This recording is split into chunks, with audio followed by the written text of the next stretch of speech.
నమస్కారం ఘంటారావానికి స్వాగతం. ముందుగా ప్రధానాంశాలు. 4 రోజుల పాటు దావోస్లో సీఎం చంద్రబాబు పర్యటన.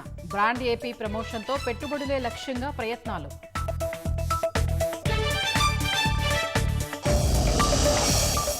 నేడు కృష్ణా జిల్లా కొండపావులూరులో పర్యటించనున్న అమిత్ షా.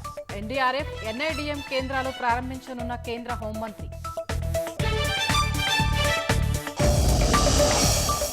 ఏనుగుల దాడిలో చిత్తూరు జిల్లా కందులవారిపల్లి టీడీపీ ఉప సర్పంచ్ మృతి. మామిడి తోటలో గజరాజుల్ని తరిమే ప్రయత్నంలో ఘటన.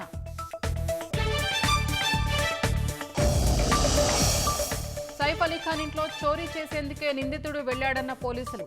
బంగ్లాదేశ్ నుంచి వచ్చాడని అనుమానిస్తున్నట్లు వెల్లడి.